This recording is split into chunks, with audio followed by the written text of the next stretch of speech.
Hey everybody, remember the disclaimer, and also remember that the people who supported me on Patreon got to see preview images, work in progress shots, and high resolution images of the completed figure. The link is in the description below.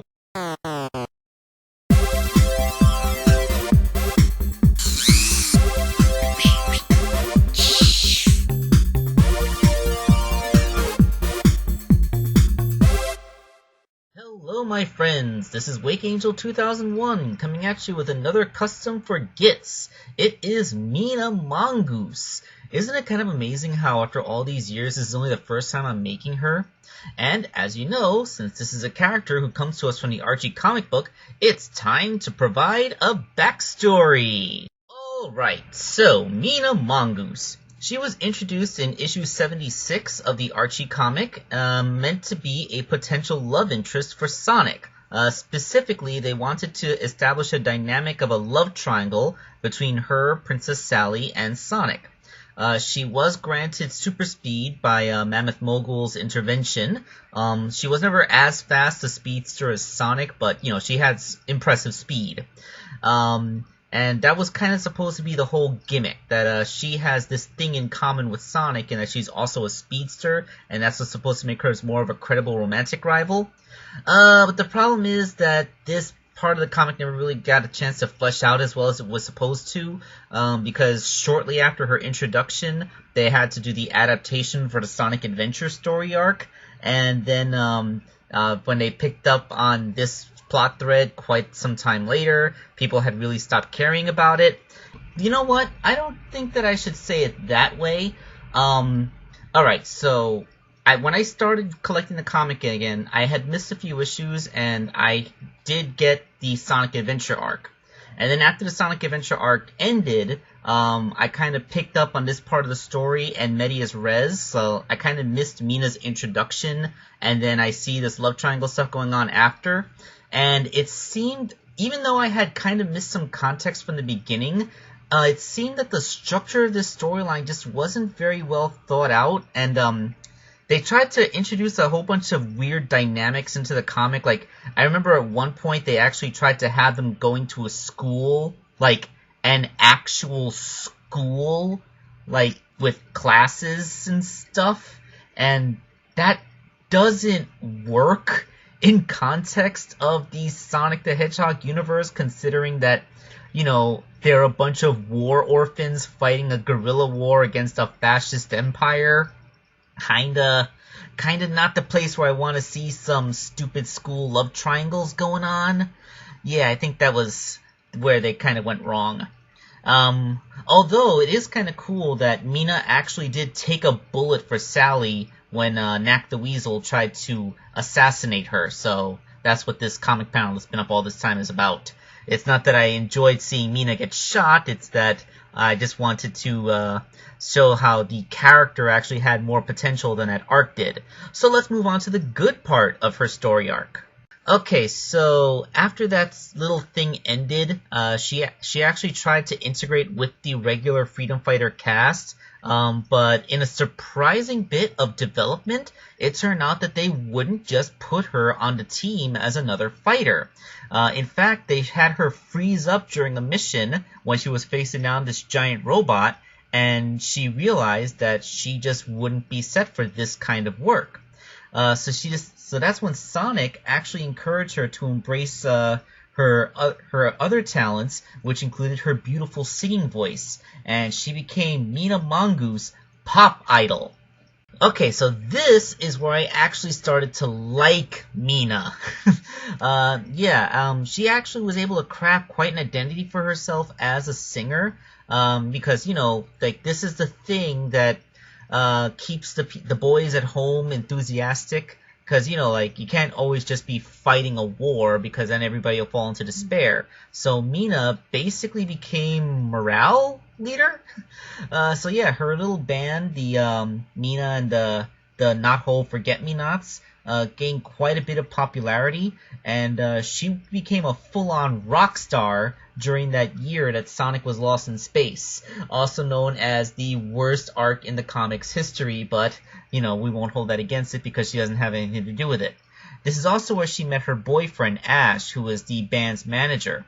Ash and Sonic never got along. I mean, Sonic was a pretty chill guy, but Ash was prone to jealousy. Although Ash was not a terrible person, like, he was a little bit petty and jealous around Sonic, but otherwise he was fine. So, like, don't feel like I'm bad-mouthing Ash here. He never abused Mina. He almost died when he grabbed a grenade and dragged it out of Mina's room, and it practically exploded in his face, but, you know, he was able, you know, like, Ash was a fine guy. There would be some controversy centered around Mina, as during the Iron Dominion arc. That's when Nicole got taken over by Regina, the Techno Mage, who turned the Nanite City against the citizens. Basically, people were grabbed by their own bed sheets. You know, maybe Nicole shouldn't be literally everything in the city, you know? But the thing is that Mina and everyone else who lived in the city didn't know that Nicole had only been suborned for a grand total of a couple of hours before Sally was able to free her from her control, and everything else was just a show to make sure that Regina wouldn't catch on. So when she performed a song with her band, that was kind of inflammatory against Nicole, it sort of turned the town against her for a while.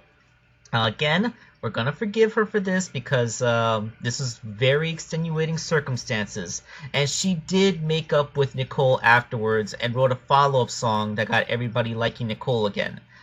So, yeah, you know, not everything is going to go perfectly, but it's nice to see that when she screws up, she screws it back down. Okay, so from the pages of, well, this came out of frickin' nowhere, in the 25 and 30 years later arc, it turns out that Mina Mongoose got married to Tails. Like, okay, I'm not even sure if Tails and Mina had any significant interactions with each other in like the regular timeline, but apparently they hook up in the future. And hey, doesn't adult Tails look so much like Boom Tails here? Like, seriously, if you didn't know any better, you'd think that this is just straight up Boom Tails. He just, you know, the fact that he's taller and has a little bit more of a confident swagger about him.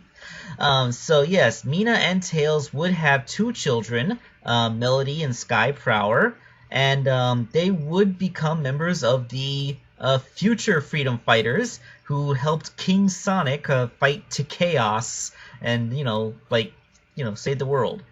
This is kind of the final this is the final story arc that would involve the Mobius X years later storyline, so they wanted to let it go on a positive note. So the world has been established as peaceful. The last remnants of Shadow's cabal, or whatever you want to call it, are defeated. The rampaging monster is sealed away, and we have a new generation of protectors just in case anything like this happens again. Also, Melody, that's the older daughter, kind of had a thing for Jacques, who is the older son of Bunny and Antoine. At least they were kind of giving knowing looks to each other by the end of that.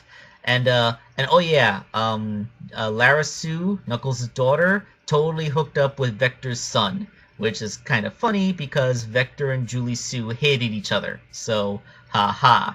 But yes, at this point I'm not talking about Mina anymore, so it's time to end the backstory portion and actually get to making the toy itself. Okay, so Gitz, as per their usual habit, sent me a bunch of pre-dismantled bits that I would use to make the character because they seem to be laser focused on what the recipe was supposed to be. Amy's head, along with her boots, Knuckles' tail, some hair from a figure that I can't identify, and a Super Shadow body were supposed to be the parts used to make this figure. But I decided to use the upper torso from that Sonic figure, which was actually, yeah, I used the lower half of this for, I think it was for my own custom figure, I think it's a piece of that Knack figure that I dismantled to make my own avatar.